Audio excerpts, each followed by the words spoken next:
All right. I have 8:30. Do you have 8:30? Yep. All right. I'll call this meeting Jefferson County Board of Supervisors order for Monday, July 7th. And motion to acknowledge the minutes of, June 23rd, June 27th, and July 2nd. all right, So moved. second. I thought I made the motion. Okay, so that was a second. All right, Dennis, second. So now we vote. I wondered what went next. Okay, thank you. So all of those in favor say aye. Aye. Aye, thank you. All right. Hi, Dave. Morning. What's up in your world? Mini split. Mini splits. Got a price to replace the two ceiling units up in, and the compressor and all the line sets and everything else in the jury deliberation room and the magistrate's courtroom on the second floor. And the price I got is $17,500. This one's costing a little bit more because the heads we're using have got to be placed in the ceiling because we can't wall mount. Wall mount would require us to add additional pumps in order to get the condensate out of the system. We get gravity feed coming out of the ceiling, so, but the units are more expensive.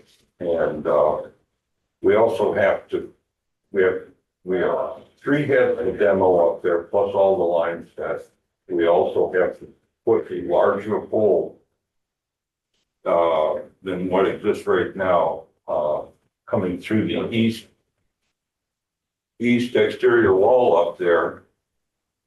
Because currently there's 2 lines going through there, and because the system's gonna, typically there's gonna be 4, so we have to enlarge the hole that's up there. So that's where we're at with that. If you'd like to go ahead with it, I'll let them know. It's not working right now. The only thing that's working up right now is I've got a freestanding unit that's being vented out through a window. So it is on the agenda to discuss and consider, so we'll open it up to the board for questions or whatever we want to do. Well, it's something that we need to do, correct? Keep people happy? There are no other options other than to leave the freestanding unit up there and hope that it'll get us through the season. But that doesn't deal with the problem long term. That's just a short term solution to the problem. Make a motion, we pay the 17.5 through the ARPA funds. That a hard and fast number, Dave? That's not a line item anymore. What, hard and fast number? ARPA, Oh, I'm gonna ask. What'd you say? that's not a line, We could take the money out of the ARPA funds. but there isn't a line for ARPA funds. Then how do we spend them? You guys put it into the general fund. We did. So it's not just out of ARPA, there's no way to do that anymore. so if we take it out of the general fund, out of the buildings fund, we can backfill that. We just did that a couple of weeks ago, take something out of the ARPA funds, so that's why I'm wondering. But there was still. Who technically, it didn't exist then either.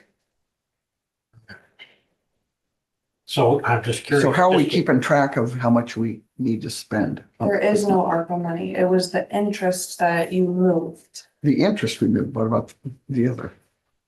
The base. You have obligated ARPA money, but you don't have any ARPA money left. Only because you put it in there, there was some ARPA money. It Then was the interest. we transferred the interest, right, 260 some thousand, Mhm. but There's obligated ARPA money. correct? And there's any money left. There's Just a no few money weeks ago, left. we obligated, we used that ARPA money, maybe all through the minutes. Well, I know we took money out of that. I I'm saying that you did, I don't disagree with you, Mhm. it didn't exist, there's no ARPA line, we moved it. So we put that in, we somehow put that Other in the than the general op- fund. other than the obligated funds. And so essentially on paper, we have none of that left. Is that correct? On paper, right? Because it's been, yeah, but there It's just is. not a real transparent way to do that. But it's what you I did. I mean, I mean, you have your sheets Well, I about was, where all the money went. we're still sitting on round figures, 275,000. correct. That's why I thought we could take it from there. But obviously you've moved it over. So can we take No, from that that? still shows it's still obligated till the end of the year. What's obligated for Liberty Communications? Yes, Mhm. till the end of the year. So you want That's to take this still out of there. the, excuse me, Adam, you want to take this out of the building fund? Do you have money in that? Well, we put the interest in the general fund. So the general fund is, as your main firm, is that big cut, right? And then all of those little So items, you put the interest in the general fund right? and that's where the ARPA money is as No, I well. didn't, we did. I remember that, Okay. but I just, And so that money's in the general fund, and then we've got budgeted line items, okay, and then we have an ending fund balance. So if we just take the money out of the buildings line item, if we exceed that line item during the course of the fiscal year, we can backfill it because the money's still sitting in the general fund. Otherwise, we just increase the amount of So next year when ending I, fund balance. next year in April, when I again do the report to the feds for the ARPA money, it should show nothing. Would assume so, yeah. I We'll mean, see. Shannon can better answer that And question. I'll talk to her. Yeah. I'm a little unclear about this. Because I know you're right, we have to have it obligated by the end of this You year, have to spend really on this shit. 26, right? Right, By December 31st of 25. and if the other isn't expended, then it goes back, That's correct. so. But at any rate, we can still take this out of the buildings line item. I think we put 60,000 in there for this fiscal year. In the buildings line In item. the buildings line item. But again, if we exceed that line item, we can always backfill it with, because the buildings fund is in the general fund as well. We just earmark certain amount of dollars that are in the general funds for specific purposes, buildings, for example. Yeah. I think a couple, His 2, hats. 3 weeks ago, I made a motion to do something and use the ARPA funds for that. And nothing was said about this. Well, we were in last fiscal year too, Mhm. so. This is It could be more transparent for anything. Let's move on. okay, so Oh, and I didn't mean to do that. so do we want to take it out of, buildings line item? I retract my motion. My motion will be to pay it through the buildings line item. Okay. Yeah. So we have a motion. Do we have a second? Second.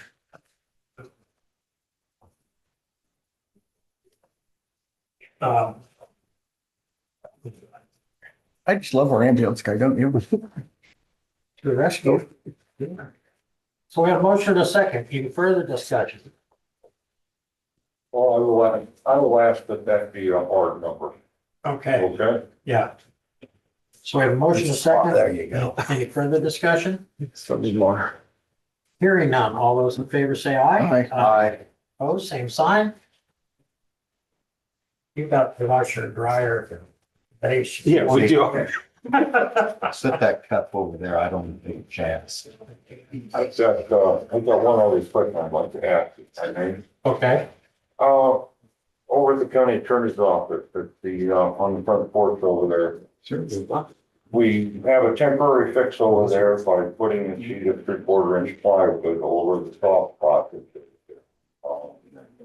Either let it go another year, it'll probably be okay, or you can start looking at repairing it. The only downside to repairing it right now is I don't know what we're getting into. But at some point in time, it is gonna have to be repaired. well, I guess I thought we'd already authorized. I just, it kind of didn't get handled this last year. Okay. Like it should have, Okay.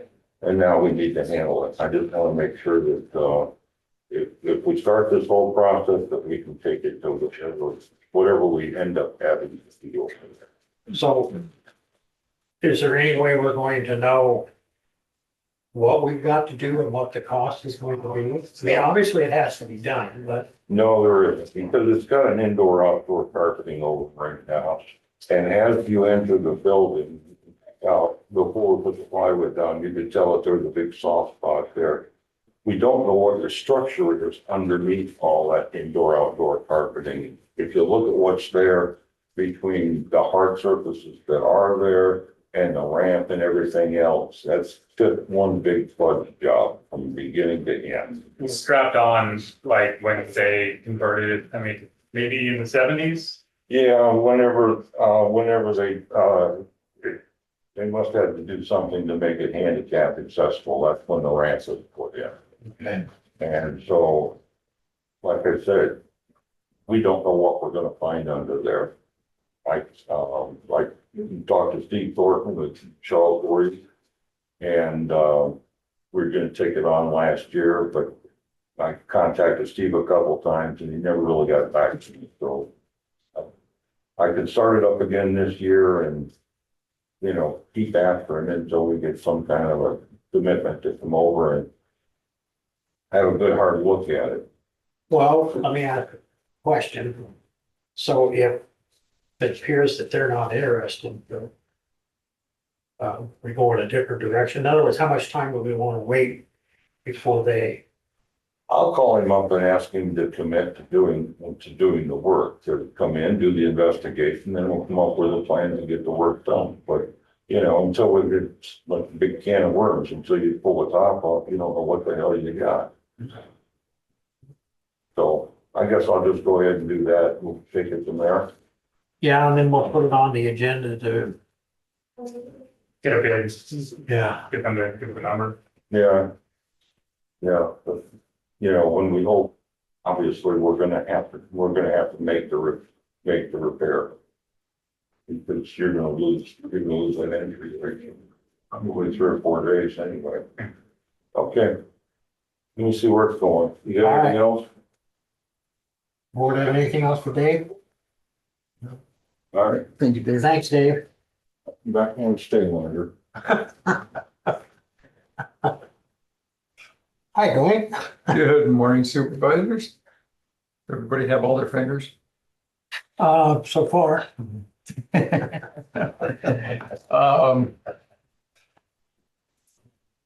Did you bring that right back out in the can so that she had some left over? Ew. Okay. We're contract rocking on Brandon Coleman's district, which is the Fairfield perimeter. The east, west, north, and south. And that is the last greater district we have for contract rock. Should be done with it by the end of the month.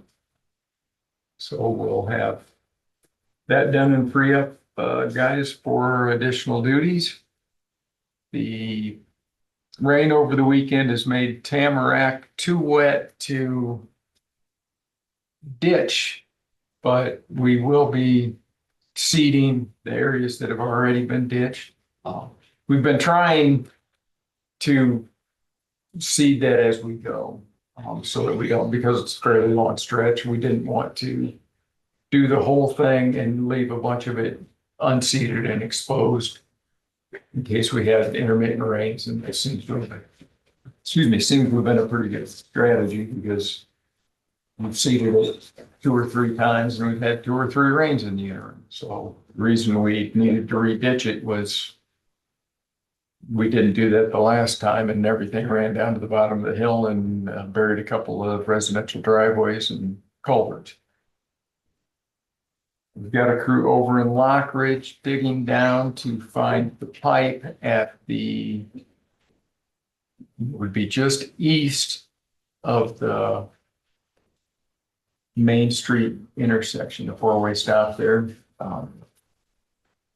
There is an intake on the south side of the road. And our intent had been, when we put the rock on there, to just raise the grade on the north side of the road to run the water across. But in our hurry to get that stretch of road done for the tractor cade, that got missed. So now we've got a puddle on the north side of the road. And we probed down directly across from the south intake and found that there is in fact a pipe there. And looking down in the intake, we can see that there's a pipe. So our solution for that will be to put a standpipe intake there to handle that stormwater. Brinker Materials was closing down their Cedar Rapids yard, so they gave us the 24-inch pipe that we needed for that, just for hauling it out of there. That should be the solution on that. I don't know. I don't remember. It's been so hectic here lately. If I talk to you about what we propose to do in Lockridge, where they've got the washboarding. What happened is in the areas where the water was allowed to stand next to the road, it infiltrated back in underneath that Class A that was there and basically made it like pudding. So as people would brake or accelerate, push the whole mass of material and give that washboard effect. So when we have Norris back in to do the removals on, for the patching on 146. Yes, sir. We'll have them go to Lockridge and we'll do that plus an extra 2 feet of yard area so that we've got an area for the water to migrate out from underneath the pavement, and we'll patch those back in. And I don't know if you want to talk about it now. So also when they come in, since we're having them do sections on 146, we'll experiment with a couple of different surface treatments on that. Because the sand idea that I had worked very well when it was dry, east of Lockridge and west of Pleasant Plain, but obviously on Pleasant Plain Road where the sand got wet and we had the rain event, it failed spectacularly. So we're going to try and adjust the surface binder to a different oil that stiffens up quicker and use a smaller aggregate instead of trying to cover the top aggregate, we'll just try and use a smaller aggregate so you don't have the issues with windshields. But you're still going to have dust, and that's, I think, to some extent, with the chip seal, we're pretty well tied into having some dust until you have a few rains on it. Just so I'm clear, so we're going to make some improvements to Pleasant Plain Road? Yeah. Okay, because I drove that on Saturday, I think. And I only went as far as 185th and turned around, especially coming south out of 185th is a lot. Yeah. And then I noticed the intersection of Salina Road and it's probably because it was hot, but at the intersection of Salina Road and Pleasant Plain Road, chewed up pavement there. I drove Dowd's Road and it was phenomenal. 110th, I thought the westbound lane was better than the eastbound lane. And on 2262, 110th, evidently a lot of heavy. Where the trucks come out of it. Yeah. Yeah, there's a lot of surface scarring on there. And I did notice on Saturday when I was on the Lockridge Road, where I took those pictures that showed you. I got out and walked some of it and I could feel it giving just Yeah, walking. it's just spongy under that, and that rock's just holding the water. Because we've dug it up and there's only a very thin layer of binder and chips and sand and oil there, and then the rocks underneath it, and it's like glue. So, we're gonna knock that down then. I'm not sure I understand. We'll use the same machine that they did to excavate for the shoulders underneath the existing asphalt, and then just mill that off down to the concrete, down to that elevation, and then put it back on with the additional area off for drainage. We're going to get out there this week and get quantities, so that we've got that tabbed out and know exactly what the contractor needs to do. And find out for sure when they're gonna come back. Well, I was hoping that they'd come back sometime in August to get that taken care of before school gets started, my hope. So do we need to put up cones or something? I mean, that road there is narrow, and especially at night. Got two vehicles coming in opposite direction. Well, I'm just concerned about, and some of those are hard to see, at least for me. Because the definition, I know when I was going east on the road, I hit one because I didn't see it because of the definition. That didn't throw me anywhere, but I was concerned It's about. uncomfortable. Yeah, See if we have some rough road signs and, because you don't really want to put anything in the traveled road to make it narrow. right, true. It just seems like east of Lockridge is narrow. Well, it's an 18-foot road. Yeah, I know. That's narrow. So, It's always been, You know, this pipe you're gonna put in at Lockridge, you're talking about a stand pipe? yeah, just a 24-inch To- reinforced concrete tube. And, So is it gonna be where it's gravel over there, yeah, like a driveway? It'll be right People next to, gonna drive over yeah, it'll it? be right next to the edge of the road. So what's gonna keep people from hitting that and stuff? Well, they'll be driving over, it'll be at grade. Oh, it's gonna be down, Yeah, so. it's gonna, it's All right, it's gonna be I a was straight thinking it was intake. gonna. No, no, Okay, I it's a- misunderstood. I'm sorry. Good, The the cheapest intake to make is a vertical 24-inch reinforced concrete pipe. And Nina Foundry makes a casting that will fit right in that. So it sets on the sleeve section of the pipe and allows water. So you set that at grade and everything. Okay. Okay, You don't- I Yeah, you misunderstood. don't, So- sorry, yeah. No, that's fine. So it comes up and we assume there used to be an intake there and the owner of that property didn't like it and busted it off and covered it. Because there's a low point in the road there, so that tells me there should be an intake. But Okay, okay. Jess Rouser lived right next door to that place for 20 years. He said, I don't remember there ever being something there. So it's been that way a long time. It just stood with water till it, Yeah, well, there's another intake, 40 feet west of there.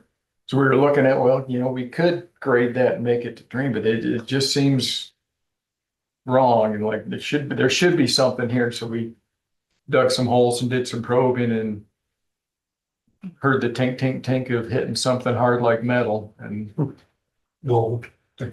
probably not. so, So that's our plan for that. so, And again, I can't apologize enough for the way that turned out.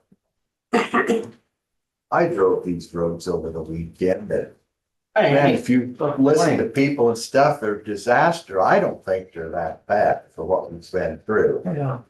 You know, it's, you're gonna correct what's messed up and stuff, and as far as at the Salina Road in there, it's scarred a little bit, but it's gonna be that way till it gets hardened, and I think my traffic, question is, will it harden? it will over time, doesn't it? Yep. Well, in the meantime, how much road do we tear up till it hardens? That's my question. That's all. I mean, I get it. We've seal coated roads and stuff before, but, we've got on here, to discuss and consider insurance claims and we want to mitigate as much of that as possible. I mean, we want to make the residents whole. We need to make the residents whole, right? There's no question there. He concurs with that, but by the same token, it's not unlike the problem we had several years ago on Salina Road. And he's obviously making efforts to mitigate the problems that we've had. But I can tell you on Lockridge in particular, I know he recognizes this, that is a dangerous situation there. And you just mentioned the narrowness of the road.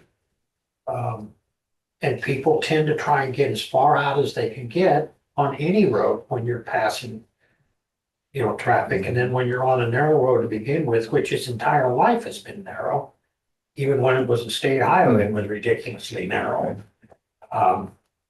So, I have concerns about it. I have concerns about it at night. We've had an individual that has responded with threats. And so, and I appreciate that they're gonna go in there and they're going to do something, the same with Pleasant Plain Road, and that's all we can ask. But by the same token, like I said, you drove Dodge Road and it was completely entirely different. And my thought. I'm getting a lot of complaints about Dodge Road. Huh? I get a lot of complaints Really? about that. Oh, yeah, we made it a gravel road. Well, it looks like the Seal Cove Road. Yeah. I mean, that's what it looks like. But it was smooth and now I admit I only went as far as 270th, but It's pretty well, pretty close to the Yeah. end.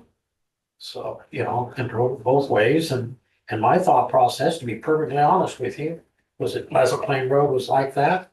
And if Lockridge Road was like that, we wouldn't be hearing from anybody. That's all I'm saying. I think he's taking steps to try and make that happen, but I think that the public, Andy, needs to be aware that they need to exercise some caution. I can't drive the vehicles for them, but by the same token, they need to be aware that there are some hiccups there until we can get it squared away, which we will endeavor to do.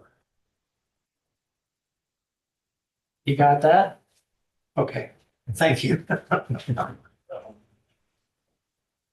And you could quote Joe on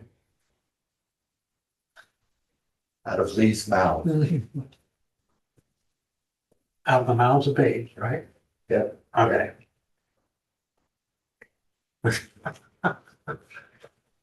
All righty, yep, that's all I have. Okay.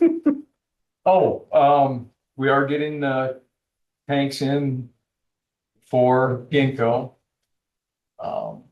And we'll try and get that done prior to getting the ones on 165th done because we don't have as convenient a storage location for those pipes.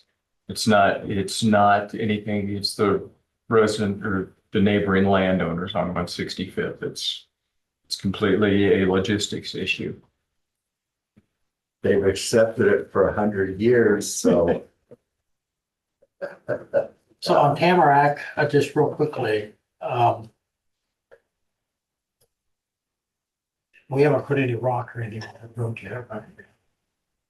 No. Okay. Well, we've done, I think we probably did some in contract rock, but we're done with Well, that. no, I mean, Where where you're doing the ditching. No, or that's just, still dirt. you're Yeah, yeah, okay, so we're not ditching for, up there. Bontrager's. This is on the south end of the county at, just north of 265th Okay. towards Glasgow Road. We ditched it last summer maybe, and the Okay. seed didn't take, and then the rain washed all of the soil down to the bottom of the hill. And there's a couple driveways that are, Well, I told him until we got that rock, I wasn't gonna have a sign installed, so I just wanted to make sure. yeah, I mean, he's got an address and everything. I need to go out and visit with him because he needs to pay that up front, Okay, but there's no reason for him to pay until we can get it scheduled. all right. And it'll be, the way the code reads, they pay in November for the next year's construction. But if we have the availability to do it this fall, I don't see any reason why we can't expedite that as long as he fulfills his end of the bargain on that. Well, as soon as, I just told him I'd wait till the end, because I didn't want the folks that come and install the signs to try and drive up that road and Especially after it's been raining a little bit. And they are living there though, by the way, so, I don't have I can get you the address for that. So that, if you get a call with that address, you'll know where you're going, so Okay. remind me later, I'll get you that Yep. address. Because you won't see a sign. Anything else for Dwayne? Discuss and consider certification change for Byron Stever. It's in your packet there. And I think we can just, since they're both on the same resolution. And then also discuss and consider longevity step for Kyle Blandon. So Byron's going, certification change, 10 cents an hour, am I right? Yes. Okay. Yeah, that's for his tanker license, which provides another person to run our water truck, dust control, and the hydrant heater. And then the longevity step for Kyle is 15 cents. So that's his first step. Second step. So Byron's rate would be, 27.51, and Kyle's would be 32.75. Is that a motion? Yeah, I can do that. I second that. It's okay. Discussion?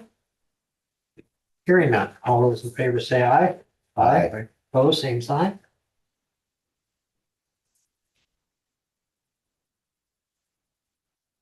Oh, is our ambulance director still here? I'm still here. Oh, I thought maybe you'd gone to. do No, laundry. I'm still here. I don't have a lot to talk about. So, we ended June with 163 calls. Collection so far, and again, like we saw last week, sometimes the end of the month isn't really the end of the month. Stuff trickles in afterwards, but so far for June, collection 78,824, which pretty decent. No changes in staffing. We still have a full-time and a part-time opening. Meeting with hospital tomorrow. Should be tons of fun. Still waiting on Dr. Moreno and Dr. Rofer for their respective issues regarding the troponins and the training program. So still just trucking along. Not to be whatever attached to it, but is there any way we can light a fire? I would love to, but I don't think I can. Okay, It's really on them to get their stuff together. okay. I will continue to try and harass them and do what I can. We still haven't heard from the state either, right? No. Because we have a lot of folks waiting in the wings. Yeah, and I continue to get questions regarding the training program. I got another one last week that is interested in doing the class, so. So if we sent that information to our medical director for the training and said, hey, we got people waiting. here. Yeah. Can you help us out? It's just her getting her stuff up to date for her board certification, so. Right. No, I get that. Yeah, or we just go another route and try to find a different provider or a different doctor.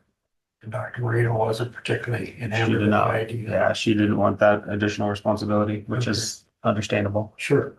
Okay. So I'll continue to work on it and see what else I can come up with. Anything for Josh? As he indicated, reminder, we meet with the hospital tomorrow at 2:30 here. For Joy. Should be grand. Yeah. We can wear belts. Sure. Okay. Please come on with those. Huh? Please come in with bells. Yeah. I'll be here with bells on. There you go. See? You were looking at me when we said that, weren't you? And it is a public meeting, by the way. There is a public hearing for today as well. There is? Yeah, Oh. 4 minutes ago. We are. So we better have a public hearing, hadn't we? Probably a good idea. Okay. Boy, I'm glad somebody's on top of things. So I would It's just entertain a motion. guidelines. It's not Huh? really a hard rule. I would entertain a motion to open the public hearing for the ambulance offset program. So moved. Second. Discussion? Hearing none. All those in favor say aye. Aye. So public hearing is open. This is for the offset program. Josh, you want to kind of give public a brief overview? I mean, it's pretty simple. This program will allow us to collect unpaid debts for services out of like tax returns. I believe we can go so far as to collect casino winnings and those kind of things, but it just gives us an opportunity to collect additional debts or unpaid debts for services that that a lot of people just don't pay for. Any comments or questions from the public?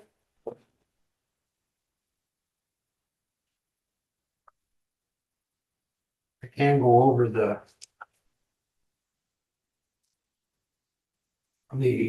ordinance. Do I do that during the public hearing or do I do it after it goes to public? I think you close the public hearing and then you move it. Yeah. We haven't, no public. Look, I have a question. Is it done through the treasurer's office? This Is one. it? How is it? Is the debt collected Yeah. through the, I believe so. I don't know, I don't remember exactly how the ordinance is written or if it addresses that.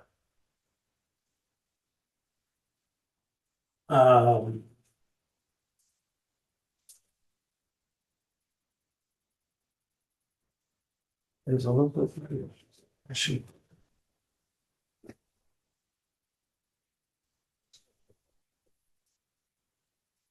Well, essentially, it just that any payment would be made to the Jefferson County ambulance, and we're not using an outside entity to Correct. collect this, so he would write it. Theoretically, if you wrote a check, you'd write it to the Jefferson County Ambulance Service, of which Josh would then bring that to Mark Myers at the treasurer's office, and then it would be deposited in the account. Yes.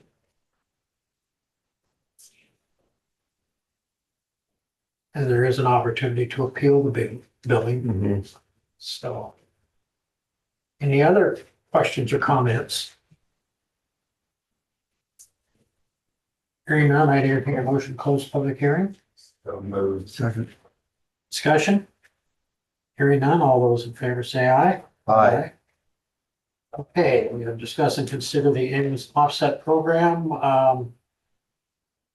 This is an ordinance, the Jefferson County Ambulance Service Billing and Collections. The purpose is to authorize Jefferson County Ambulance Service to establish and set a schedule of fees, setting pricing and determining how much services cost, update or modify, charge fees for its services, determine how much to bill patients, access charges, engage in debt collection activities, participate in the Iowa Department of Revenue set-off compliance, which allows us to, if I'm not mistaken, access tax refunds and stuff.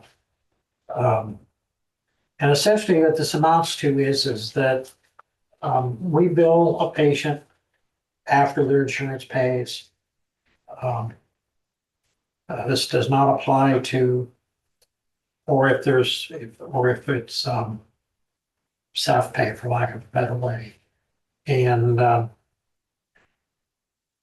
they have the opportunity to pay, and how much time do we normally give them? So currently the process is, 90 days. yeah, they get letters at 30, 60, 90 days. After it's processed by insurance, or if it's not processed by insurance, our billing company will send them notices. And then at that 90-day mark, or I think at the 90-day mark is our last notice from the billing company. And then at 120 days, it goes to collections. Right. And then the EMS, the billing company is essentially done with it at that point. And we'll give, the individual parties have the right to dispute. And we certainly would consider all questions, determinations, because there is, I've been on both ends of the equation, and I know sometimes that bills are not right, or insurance company should have paid, didn't pay, and you appeal. I mean, so we work with anybody and everybody as far as that goes. But So I would entertain a motion to approve the annual salt pit program. So moved. Second. Any further discussion? Hearing none. All those in favor say aye. Opposed, same sign. Thank you. Awesome. Thank you, guys. Yep.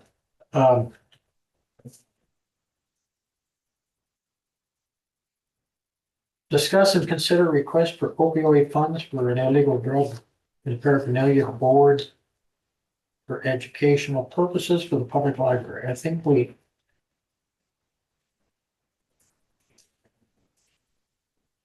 had this discussion. We did a couple of weeks ago. Alex McCunis had visited, he came in. Was initially going to ask for $1,000 and then that ask that day was for 3,000. So I have no idea what the extra is for. It's my understanding that that money was for the booklets. And this is for the paraphernalia board that Ken Daly did it, because Ken presented at the opioid meeting. Ken did present it to the opioid meeting. It was quite a while back. And then I don't know what happened, but when Alex came, it was for the board and paraphernalia. It was for the whole thing. So I'm questioning why we'd be spending this. He initially wanted 1,000. We gave him 3. Where are we at with that? Okay. Yeah, so I can understand the confusion, so. This says consider a request for opioid funds, but. I mean, I can go get the minutes from last month for the opioid meeting, Right. literally 1 month ago. So the question is, we've already appropriated the funds. I think we have. We didn't. Then Abby, you should go get it so we know. I mean, apparently I can't be trusted. I'm literally telling you what the minutes said, but.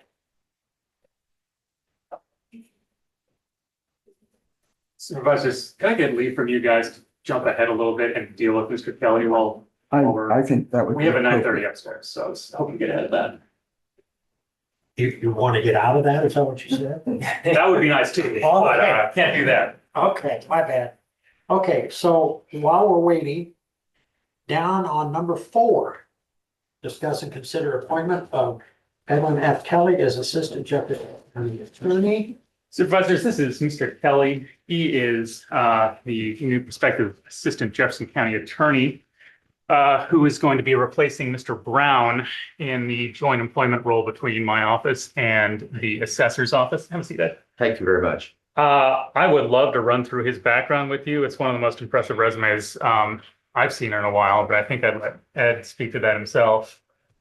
The first thing on it is and appreciate meeting Chairman Dimmitt and all the rest of the members of the board. My resume, the first thing on it is I was appointed back in 1971 by the Board of Supervisors. I wouldn't have anything on my resume had I not had that opportunity. And it was a sought after post when no attorney in Jefferson County wanted it. And the Board of Supervisors then picked me out to the Iowa Law School. Since then, I was appointed an hour and 15 minutes after being sworn into the Iowa bar as Jefferson County Attorney. I had changed my residence to Jefferson County prior to that time. I lived in Fairfield. My kids went to Fairfield High School. I served as county attorney for over 11 years, and then following that was a member of the school board, elected to the school board. I loved Jefferson County. During the time I was here, when I started, they said, well, nothing ever happens in Jefferson County, so you won't have a problem. I ultimately handled cases that were written up in the New Yorker magazine, also on National Public Radio twice because of cases that came out of the county attorney's office during the time I was here. And I loved my opportunity to be with the Board of Supervisors and all the people of Jefferson County. Subsequently, I was nominated for Attorney General of Iowa. ran for that position, came to the attention of the president and a number of other people. Attorney General Barr at that time appointed me as a senior assistant United States attorney for the Southern District of Iowa. I did a number of cases, high profile cases in the U.S. Attorney's Office. After that I was detailed to the U.S. Senate, worked there in the U.S. Senate with a 6-member nonpartisan joint caucus on international drug trafficking. And from that, after that, cruised the world in a sailboat my wife and I bought and then refurbished. And since then I have been, that was our midlife sabbatical. I'm now back as a trial lawyer, and I've had about 8 trials. I'm working my way through them. I think I'm going to be completely done. My last one's a trial before a district court judge, I think on the 29th of this month over in Albia. But I very much appreciate and would appreciate your support and the opportunity to serve you and the other citizens of Jefferson County. My view is that public office is a public trust, and I'll endeavor never to disappoint you and the other citizens of Jefferson County. So I just got one real quick question. Will he assume the duties if approved or appointed, whatever, after his trials are completed? Yeah, we're looking at a prospective start date of early August, the 1st or thereabouts. The way it works is when somebody is a prosecuting attorney for the state of Iowa, that has to be their only criminal client. You can do defense work in other positions, but he represents the state, so he'll have to get out of any defense work that he's currently doing. I think Ed doesn't have a problem. And I have been doing that. My last trial was a jury trial supposed to start next Tuesday. It's settled with the county attorney over in Buffalo County, and I think everything is looking perfect. I have one case, a civil case that was a fence viewing dispute over in Albia, Monroe County. And that's the last thing. That's very short trial. Look at the fence and see if it moves. Why don't you go do that? We'll wait here. Okay, thank you. Appreciate the opportunity. You know, Mr. Kelly, I think your resume is pretty good. Thank you. Thank you for what you've done. Thank you. Is that a Motion motion? Okay, motion to hire. okay. I'll second that. Discussion? Hearing none. All those in favor say aye. Thank you all. Welcome I aboard, Ed. appreciate it. Thank you very much. I'm very much honored. Thank you. Thank you. Thank you.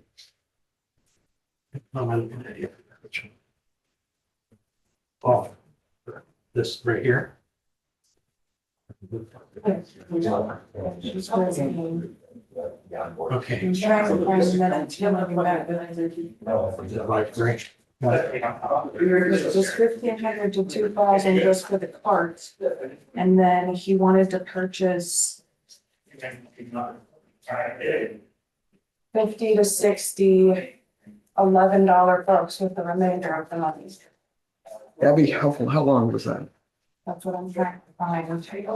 Because I think you're probably right. I think that we did talk about that in the opioid meeting, but that's not what we. That was at the board meeting, a regular supervisors meeting. Kim Daly was that? No. And But Daly Alex was was here 6:10. Yeah.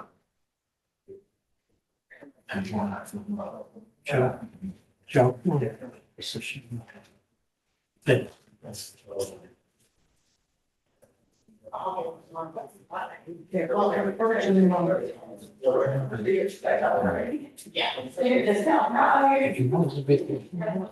okay. So this is from the opioid meeting. Yes.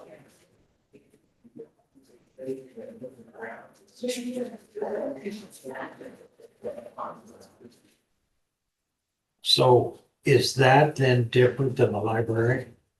Or is it all part of the same? Originally, to my understanding, Ken had talked about this, and then for some reason, the ball was dropped. Then Alex had contacted Connie Boyer. Connie Boyer called me can't remember the date exactly. Okay, I called Alex and asked him to come and explain yeah. to you guys, and that's when we passed the $3,000. So if they Yeah, I want more, remember the number, I just, and so I guess I would think that the best way to proceed is to put them on the agenda again and get them back in here to see if we want to do He this. was supposed to be here today. I specifically remember asking, Alex was supposed to be Oh. here today. I specifically remember asking for an invoice. From Alex, Yes, did that come? not that I'm aware, I won't I say don't did or know the didn't. answer to that.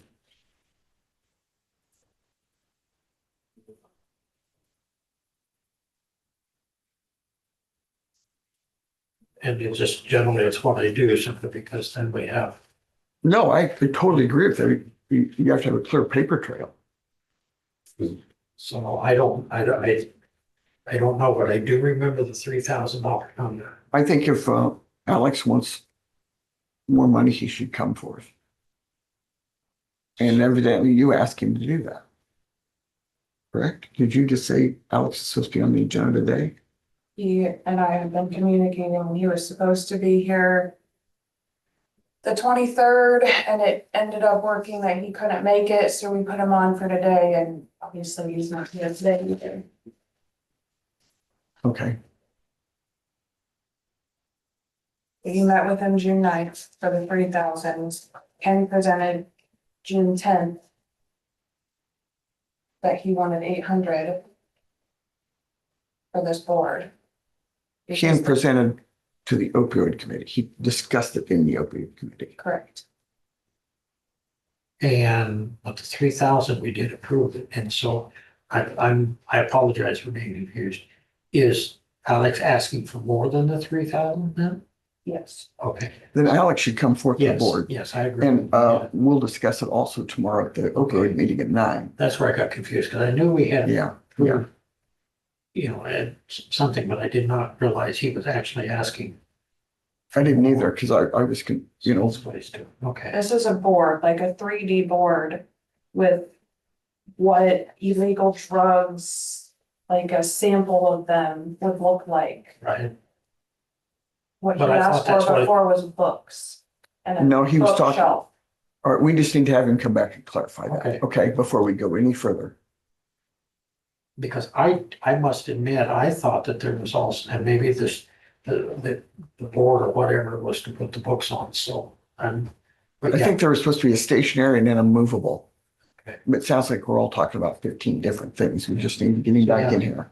yeah, so if he can maybe come next week, or we've got, I mean, he's been on the agenda twice and hasn't made it. okay. I would say well, third time's a charm. If he doesn't show up next time, Yeah, I'm sorry. so, Has he given an invoice, Abby, to be but paid? she said she didn't know, so Yeah, Shannon, well, or Darcy, Uh-huh.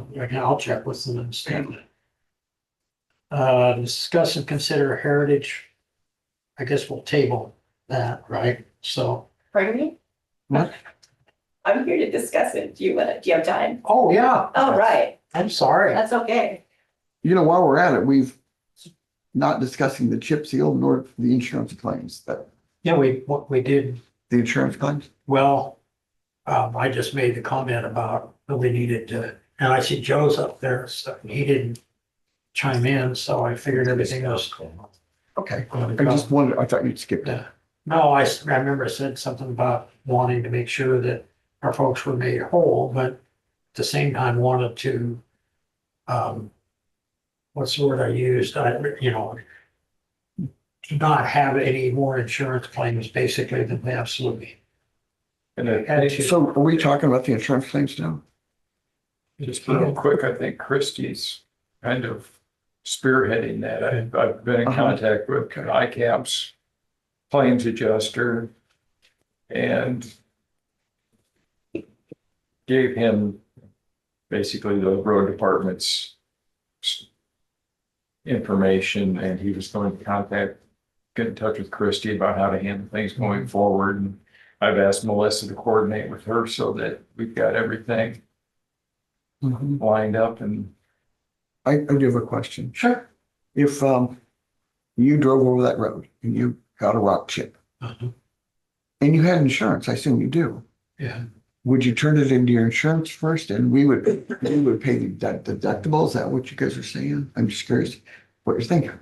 I would ask that to Joe, but yeah. That we're not sure of yet. Okay, all right, then I'm putting the cart ahead of the. Yeah, well, Christie and Joe, I believe, and Leo, their adjuster, are coordinating that, and that as of the third, he was going to get in contact with Christie, and hopefully by the end of the next day or two, we'll be a lot smarter that way. I apologize for being a little bit late. I wanted to be on the call today. I guess if I could ask just a clarifying question, is the issue here that we have citizens that are upset that they're having like windshield cracks from county roads, and thus they're hoping that the county will reimburse them for the expense of that? I think we've got a couple that had windshield cracks or damage as a result of the issue from June 13th. Yep. From the large, because some tires had more aggressive tread. There were some vehicles that had flying debris realistically land on their windshields and cause damage. But Okay. I don't think, we're not speaking about windshield cracks in general, Joe. Just Okay. as a result of that incident on Pleasant Plain Road. Okay. Gotcha. I think, Well, I would hope it's not about every gravel road in the county. yeah. Yeah, ICAP will basically cover the county. If you guys are legally liable for damage, then the coverage should respond. So in this case, based on those circumstances, Leo, the adjuster, I'm sure is looking into if there is legal liability, and thus if ICAP should cover any damage there. What they try to avoid is not just paying out every claim against a member where there's damage, because if the county's not legally liable, it shouldn't affect your guys' claims history.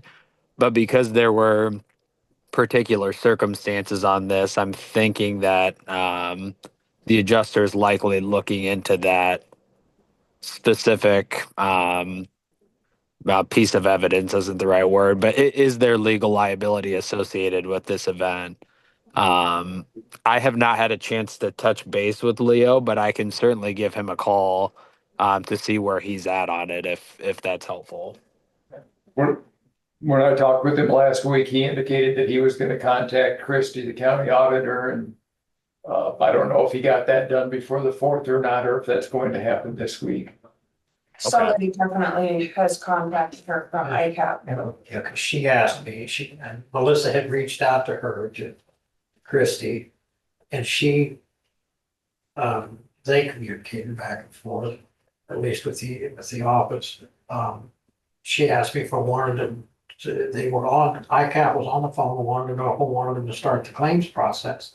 And I wasn't even aware of what they were talking about, so she explained it to me. And it was my understanding that whoever was on the phone with Christie had indicated that we were liable, Joe, and that not LL Pelly. And so that's why that process is moving forward. I think it's not just windshields that will potentially being brought forward, that people had their vehicles cleaned at different locations, and so. Oh, that's why Max Automotive was here. Okay. And so Mac Automotive was one of them. So that's as much as I know. So yeah, I think probably reaching out to the adjuster, but we were, I guess you'd say, acquiescing, responding to the question that was brought to us by, I guess, ICAP. So Christie's messaging, he wanted to know if we were all he wanted from me was the acceptance of liability. And then he said that they were already starting the claims and he has everything he needed. Did you hear that, Joe? I did, yes. So to me, that sounds like it's getting to the point of conclusion where they're going to pay the damages. I'm just trying to figure out where the process of this claim started. My assumption is that someone would have either contacted the county at some level to say, hey, we have damage to our vehicle. You need to turn it into your insurance, and it would have been submitted that way, unless somebody called ICAP directly, which I don't even know how they would get the information to do that outside of maybe a vehicle card that was given out. But the process is typically if somebody has damage, they should contact the county. We should probably have some type of just general claims form. You guys may already have one. If you don't, I can get you just a sample one that we utilize. But the claimant essentially fills it out with their information and the damage that was done, and they state why they think the county should pay or why they are liable for the damage. And then we always, when we get notified of a potential claim, we submit it to ICAP so they can do their due diligence around if there is legal liability. If there is, then they pay out under general liability or some other line of coverage.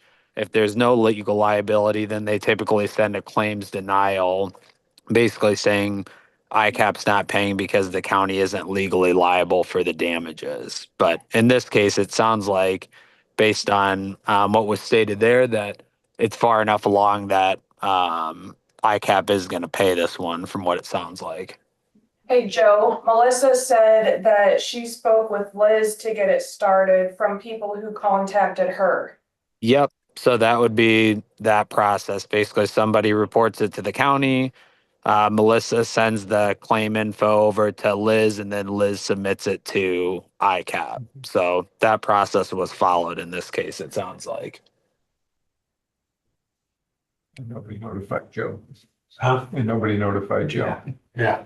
But Liz does, just for clarity there, Liz works on our team. So she's the account manager for Jefferson County. So basically on day to day, like claim submissions, she sends it indirectly to ICAP. But if there are, if there's advocacy or if we need to be talking to ICAP about claims that they're paying out that they shouldn't be, or claims they're denying where we feel that they should be paying, I get involved in all those and then attend these meetings. But the process of Melissa to Liz is she followed that correctly.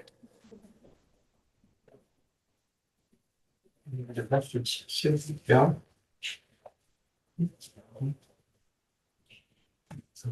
I do have a question. Okay. So they're gonna, if they turn it into their own personal insurance and then come turn it into us, That's what I was getting at earlier. how we gotta know if they don't? Typically, if you turn it into your own, which is, I just know this from experience, you turn it into your own insurance first. They deal with it and then they talk to the They county. suffered. Yeah. So the person really wouldn't want to turn it into both. They would want to let their insurance company take it from there. Okay. Like, for example, in my case, I've got a $500 deductible. So I had a broken windshield. My insurance company's not gonna replace that windshield. I'm gonna have to replace it. My liability takes care of mine. I guess. I'm sure everybody. But I had not had a claim for 2 years. Well, your liability would take care of his. Your comprehensive is what. Okay, comprehensive. Yeah.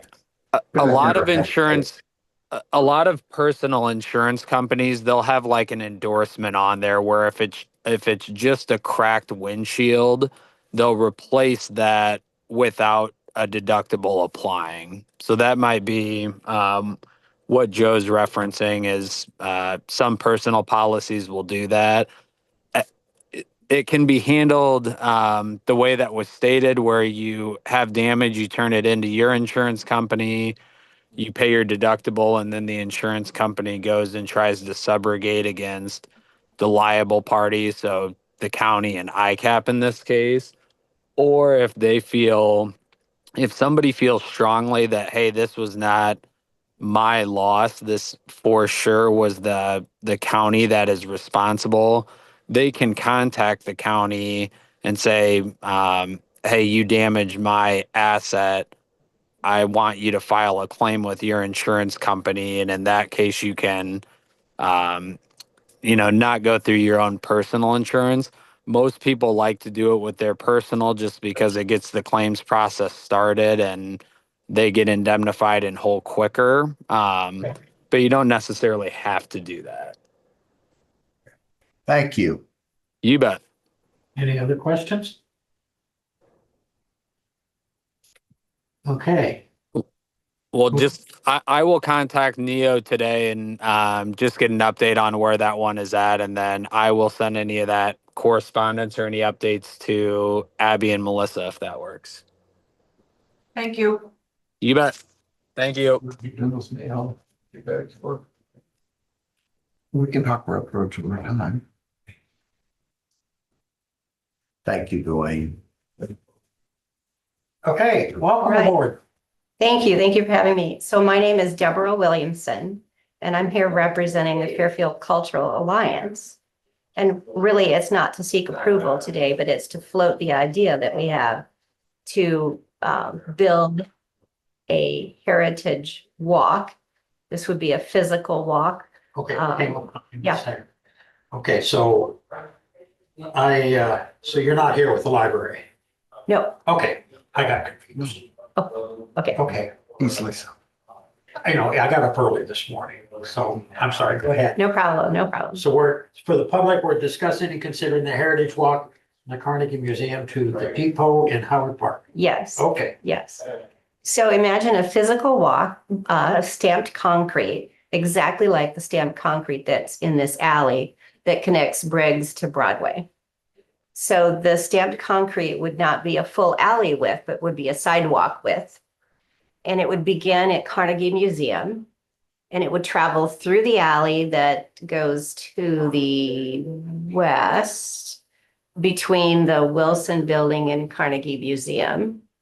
And then it would turn right and come straight down the alley that connects Central Park to the stamped, we call it Heritage Alley, to the courthouse, ideally meandering a little around the courthouse grounds.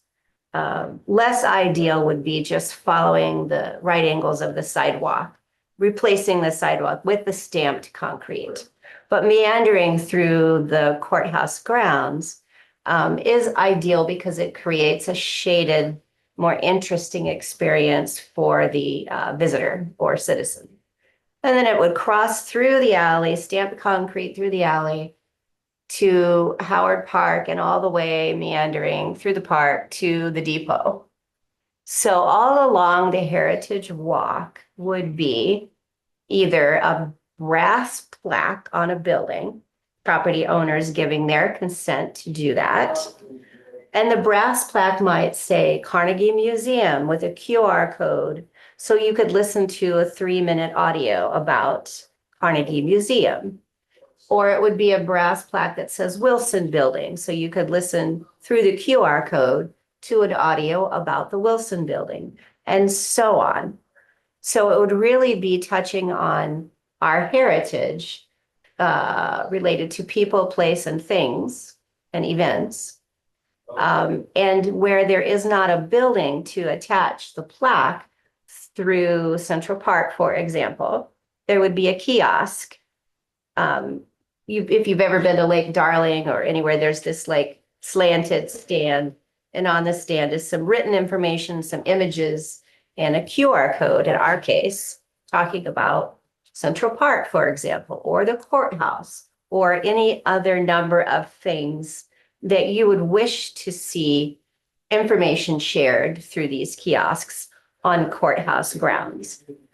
So the Fairfield Cultural Alliance would be responsible for funding all of this through access to grants, donations, etc.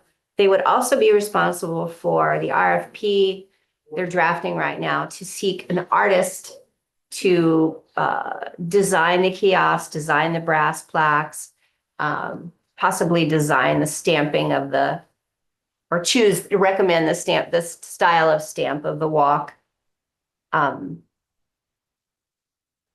So no taxpayer dollars, practically no maintenance of the stamped concrete as opposed to like brick, like you see around town. The brick is weeds you have to deal with. Stamped concrete wouldn't be that. It'd just be like decent, maintenance free for, I don't know, 50 years. Thoughts. I did present this to city council. They love the idea. I presented it during a study session, so there was no vote. I'll be going back to them with the artist's rendering of what the kiosks and plaques would look like so that they can really get a sense of what this material will look like and whether it's beautiful or not, and, and be able to then vote for approval. I would do the same with this body. And the value that it brings to the community is it leverages what we already have. We have a cultural district recognized by the state. We have, thanks to the Fairfield Cultural Alliance, we have a heritage booklet, which is like a well-kept secret. I remember seeing it here and there a little bit, but it's not like widely distributed. But this would dovetail nicely with the work that we're doing in the brick alley right now. The Cultural Alliance and the Fairfield Beautification Commission are working to make that alley very special.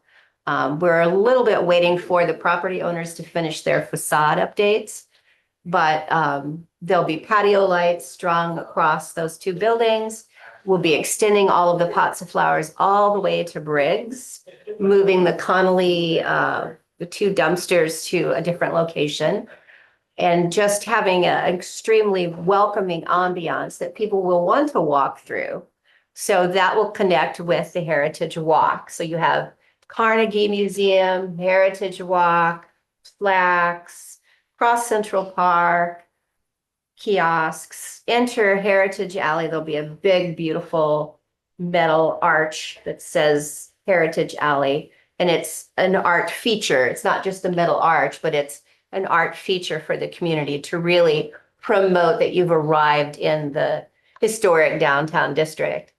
And then, of course, through the alley, 12 more mosaics are being added by sponsors.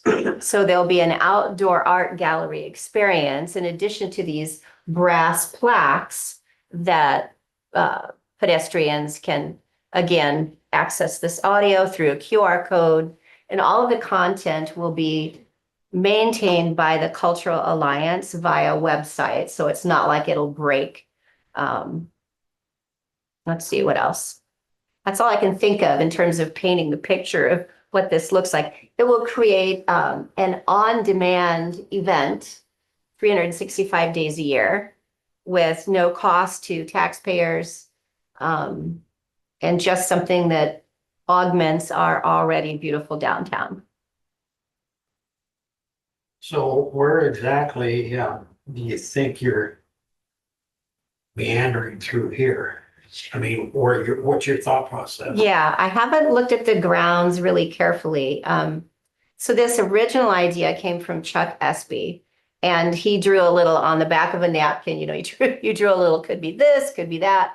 So I'd really rather work with someone who could advise what would be a good path to go from one sidewalk through the grass to the next sidewalk and then across that to the alley. Well, it could be either side. It could, as long as we're not like hitting a dead end at some point.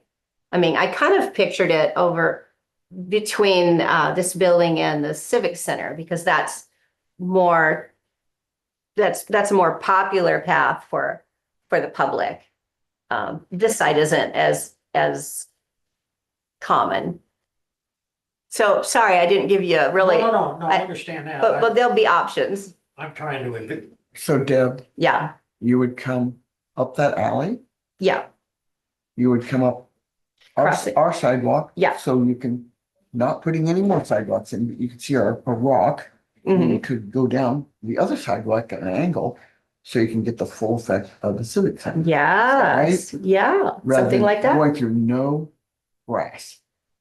Well, I mean, it would be nice to go through grass.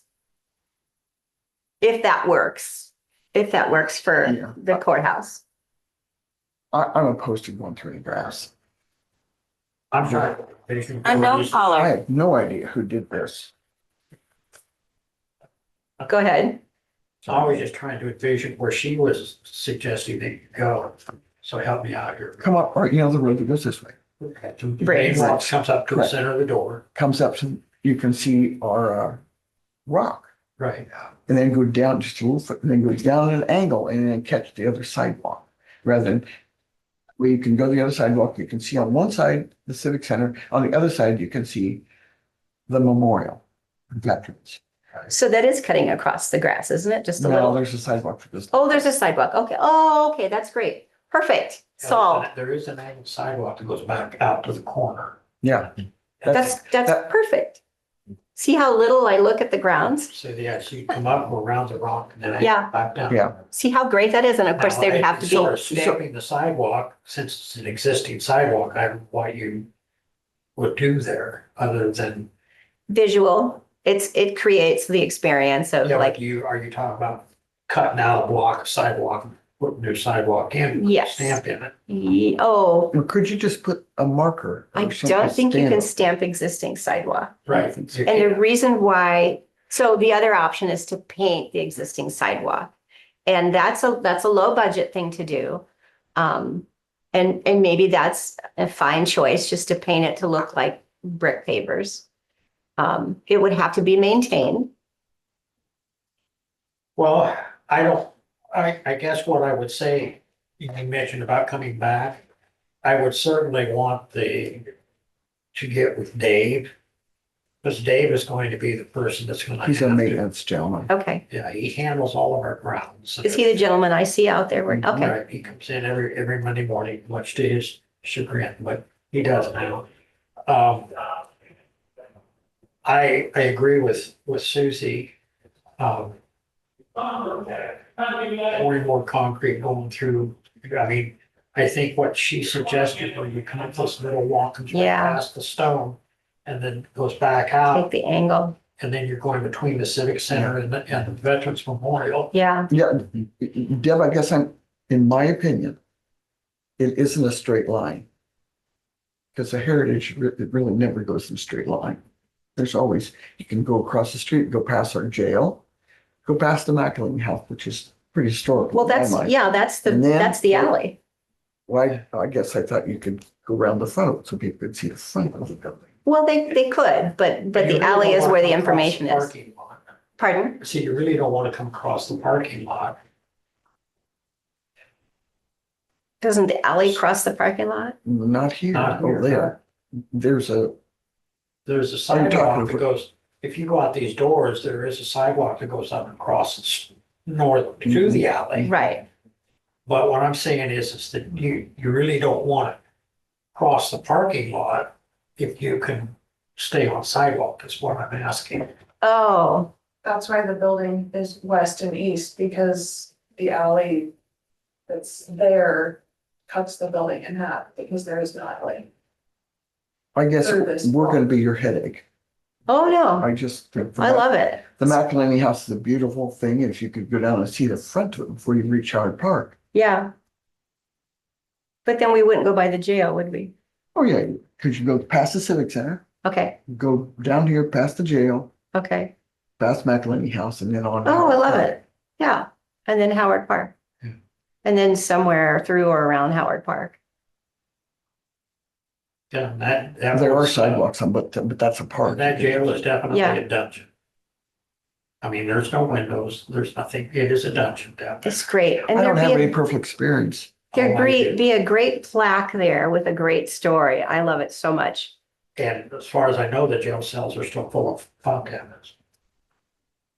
At least they're not prisoners. Yeah, no, when I worked for Ross, I spent a long time in jail.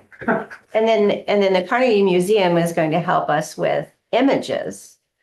So that the website So the QR code connects to the website for the content, the audio, and it also will show the content in written word and the images related to those people, places, or things.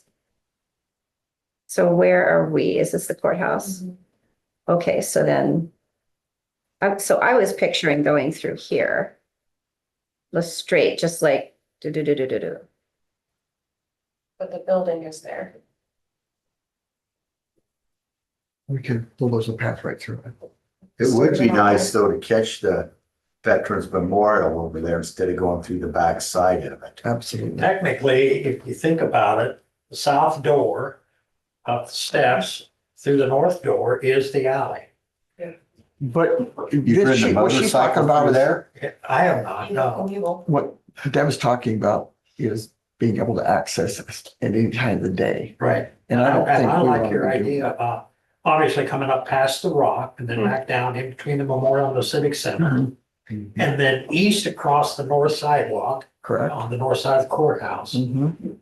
in front of McElhenney House, which definitely, and I'm sure they would, I shouldn't say I'm sure, but I would imagine they would not be opposed to something there as long as it doesn't interfere with the Historical Society, the, whatever you call it, National Historic Register. Yeah, And then, you know, back across, Mhm. um, Howard Park. to Howard Park. Or you can come, you know, if you wanted to go up through the alley there, you know, as far as the jail, but you could also put a kiosk come around the McElhenney House and go back west, put a kiosk there to talk about the. Yeah, I think if I was going on a heritage walk, I would not like to walk behind the building. I would like to walk in front of the building. Well, but that's See what it we, looks I like. agree with you. So if you come around on the east side of it, McElhenney House, Yeah, and then back to your left towards the alley, Mhm. and there could be a kiosk there describing the jail, Mhm. and then across the street. Well, I don't know if you want to cross the street in the middle of the street. I don't know if there's a crosswalk there or not.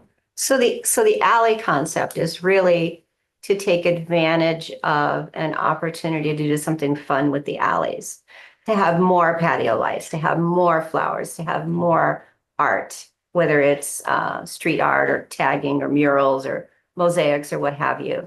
And there can easily be enough audio information to say the address of a building and, you know, help, you know, like encouraging people to go to the front of the building or what have you. I mean, they don't have to, they're not required, legally required to stay on the walk. And some of the information addresses a building like the Big Acai, whatever the name of that building is. There's some content for that as well. So, but the point of it is to get people to come downtown and to do more than just look at a booklet, but to have the experience of it. Oh, I just think. so this is Michael, more for downtown, not for north of town. Oh, this is more for downtown, the historic district. And to talk about even, you know, the first state fair and, of course, for Central Park, there'd be the information about the light, whatever year, and just, you know, just really cool, interesting things about Fairfield, Underground Railroad, There's a you know. brick crosswalk there, right? Going across the street from our sidewalk to the alley, yeah. I was trying to remember how to put one in there. But I agree with Sue. You know, Unknown caller. I'm not, I am not big on the idea of digging up and putting more concrete in. Gotcha. And if we go around, again, if you go around the rock, then you do pick up the rock, which is part of the heritage. Mhm. And then back around in front of the memorial and the civic center. Mhm. And then, And once you get to Howard Park, all you have to do is go west 2 blocks and you're at the rock. yeah, The Iowa State Fair Rock, brother. Iowa State Fair first Yeah. was. and then, like you say, into Howard Park and the depot and all of that, so, Yeah. It'll be fun. yeah. Some of them streets. So we'll get some idea of an artist rendering in the next couple of months. And I'll be back with like From Burn- much oh, more I was thinking information. from Burn- And I'll bring a map that we can doodle on Okay, and come up with, you know, a formal plan that can then be presented for approval. Can you bring crayons? We like crayons. You like crayons? I was thinking magic markers. No, because they'll get, they'll be We'll like. make You know, sure- my Water granddaughter flow uses is, these you know, markers that don't mark on anything but the paper you're using. Well, just say, we'll make sure she doesn't have a can of seltzer and ruin your Oh, my gosh. line. So. You're guys- lucky I hadn't shake that before I said Well, that. that's true. Oh, we're still on there. Joey, So if you would do that, that would be. Sure. Keep in mind that, and. so what's the general feeling? I mean, is this something that's appealing? Well, I think the idea is fine. I just am not in favor of putting more concrete in the Yeah, corner. the concept is great. Yeah, what do you think, Joe? I'm so sorry. Joey, let me tell you that. I'm gonna stop it. So you like the concept, Joe? Yes, I do too, Okay, but I prefer going past the rock. yeah, me Oh, yeah. too. What do you So- think, Susie? That was my idea, yeah. No, I By the mean, rock. no, I mean the Heritage Walk, the whole, like from Yeah. Carnegie to, To be honest, Deb, when this was on her, I thought of, why are they going through the alley? Why don't they just go right up Court Street? Yeah. Because that makes them sense and has offshoots from that, fingers off of it. yeah, And who says your heritage walk has to be one particular place? Maybe it could be a couple places, as long as you have a map to show people where to go. well, there's no map. Well, there's gonna be, I know there will, okay? There'll be, You always got a there'll, map. there'll be a map online, but it's not like we're gonna spend money printing anything and really it's just gonna be through social media that it gets promoted. And people visit Fairfield for holidays and for summers, and summer is just a great time for people to explore, and this will be a wonderful opportunity for us to dress up the rest of our alleys and make them really special. Alleys are kind of a big deal. You've been to Oskaloosa and seen their alley? Oh my gosh, that draws so much since they put it in there. There's another one in Albia. Albia is not a very big town. It says Princeton Alley because it used to be called Princeton. It's a beautiful alley. It's got the big metal arch, flowers and tables. And that's kind of what we're thinking because it just augments is the right word, I think, augments what we're hoping to do with downtown. Nashville's got printers alley, and there's not a single printer in that alley. Something, Burlington has Snake Alley, but there's no snakes in that That's alley. true. Okay? Well, technically this.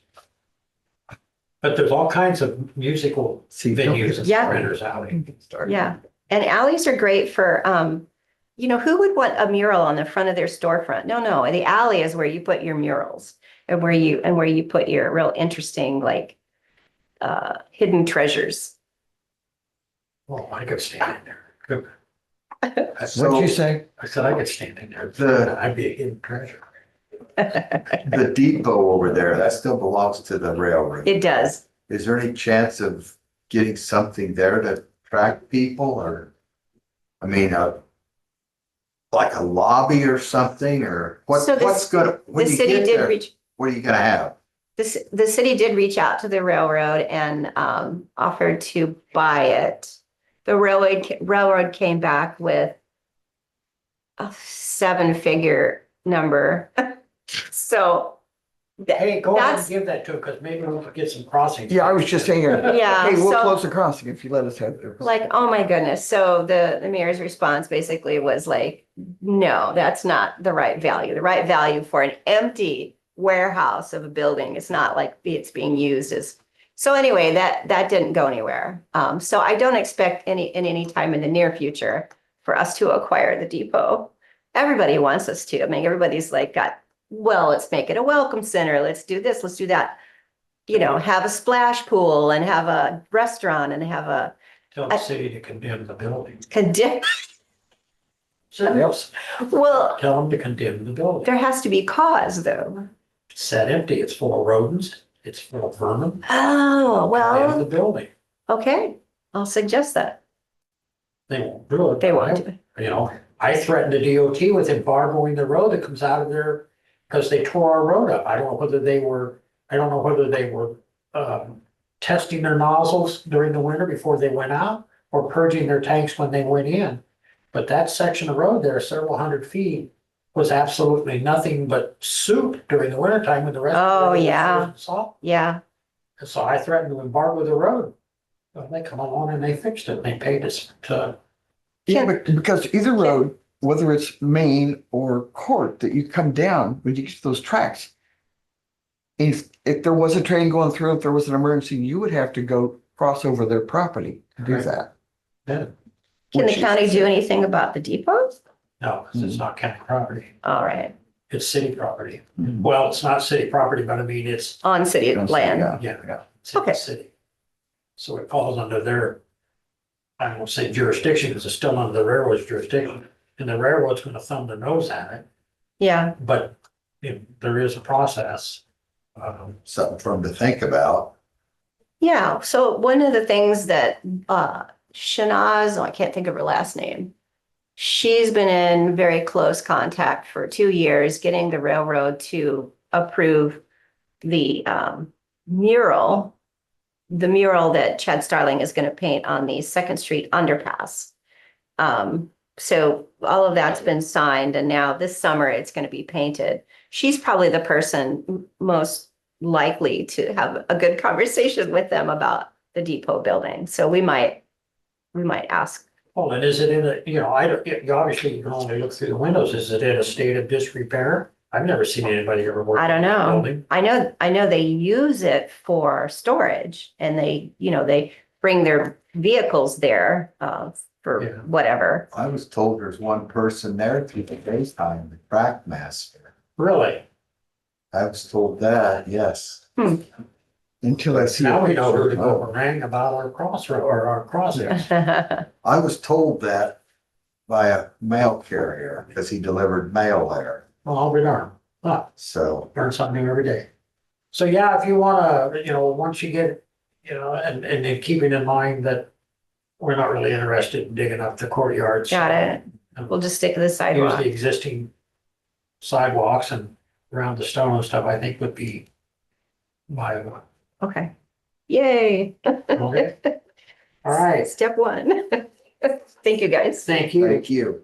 Discuss Thanks, and Deb. consider resolution in the county sheriff, in the Jefferson County Sheriff's Office hiring correctional officer Brittany Thomas. At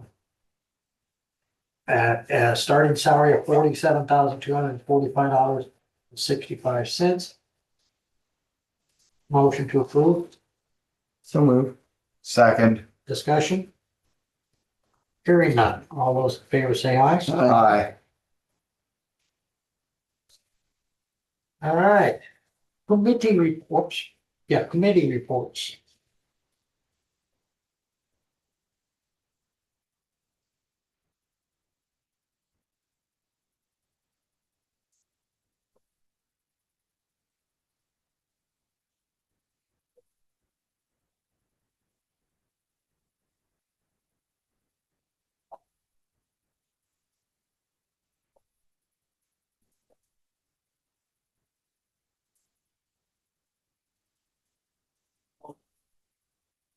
It's got all three of them on it.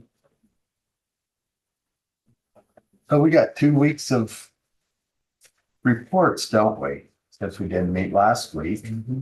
So for the last 2 weeks, I've been to the Traction Thursday meetings at the Eco Lab. I've attended 3 RAC meetings. I attended the Walton Lake meeting a week ago this evening. They had 2 DNR officials there and a lady from IDOLS talking about what they could do and stuff about changing the ecosystem of the lake. Attended the ambulance billing meeting last week, and the municipal band concert started last Tuesday Oh. night. And Honestly, didn't know we were still doing it was a short crowd last week because most people didn't know they had started, but it. They brought my height. it was very patriotic. That's all I've got.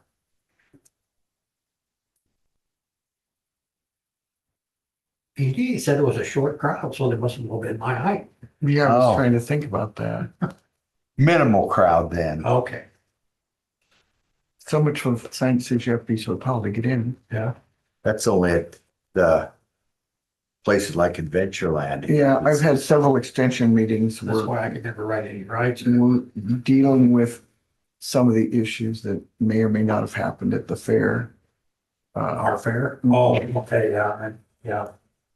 we're dealing with, it's time to evaluate the people that work at Extension. And I've had a couple of meetings with that. Had another meeting with the Iowa Workforce Board. And they're getting ready to take a voice vote on which way we need to go. Other than that, not much. Neither one's probably gonna be fantastic, right? And to me, let's just wait a year and see what happens with funding. Because right now we are short so much money, but by the time you let the person let the people go that should go or that could go, we could save $200,000 right there. So I don't know. Well, at 10:15 transit meeting, and we kind of agreed to a settlement with Milestones. Milestones owes us about $28,000. They said that they can pay 85% of that, so we'll lose about 4,200. And then irony of all ironies, they wanted us to sign a contract with them for $66,000. We said, okay, you pay us the 66 grand up front. Once we've used that money up, we're done. If during the course of the fiscal year, we don't use the entire 66,000, we'll refund it. I think we're willing to do that. So probably will not provide rides for Milestones.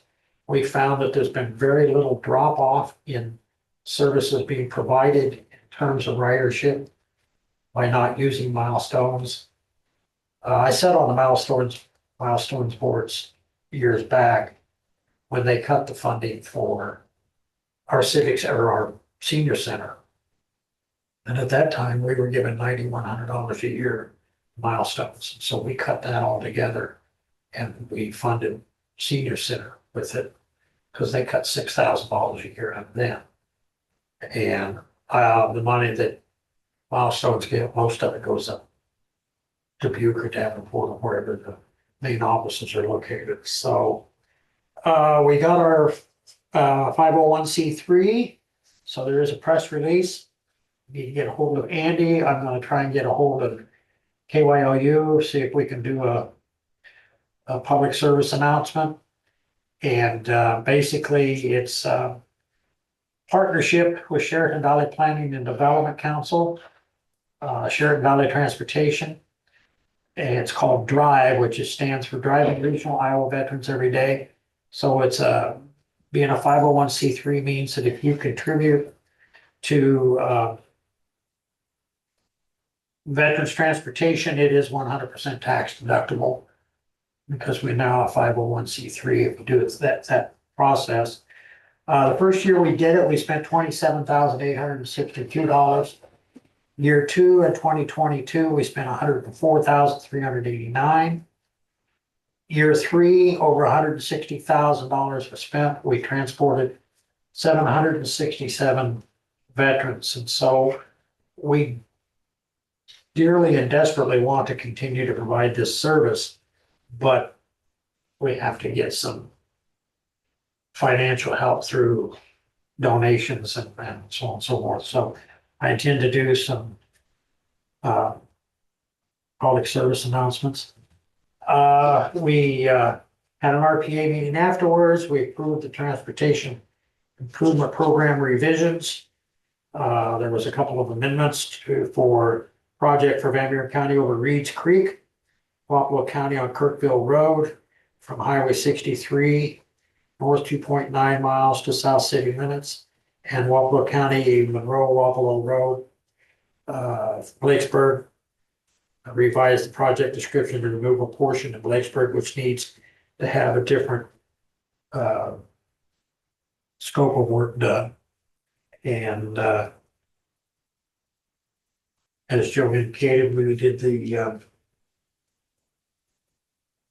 billing meeting, and while it was difficult to survive, we did get through Abby being on vacation. So public comments. I'm sure Abby had a good time. She said she did. She even wished me happy birthday. So, When was your birthday? when she wished me happy birthday, On her birthday, on his birthday. July 3rd. I didn't know that. I would have liked to have forgotten it, but somebody reminded me by sending happy birthday We had wishes. cake and ice cream. Did you? So no public comments, motion to allow claims and approve reports? Joe does this. Oh.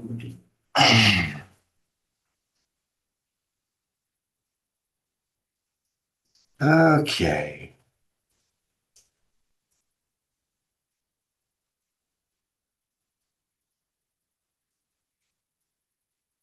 This the grand total ad? I don't see it. Yep. So moved in the amount of $214,000.60. That's unusual. We have a second Second. discussion. Hearing none. All those in favor say aye. Aye. Reminder meeting tomorrow at 2:30 with JCHC. Cindy has an opioid work session at 9 a.m. So she's going to be up bright and early. I'm always up right now. Are you? Okay. Now you're up early, but No, I'm up right now.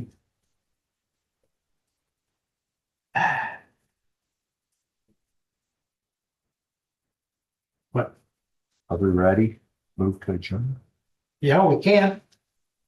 Move to adjourn. Have a second. I second. All those in favor say aye. Aye. Oh, yeah.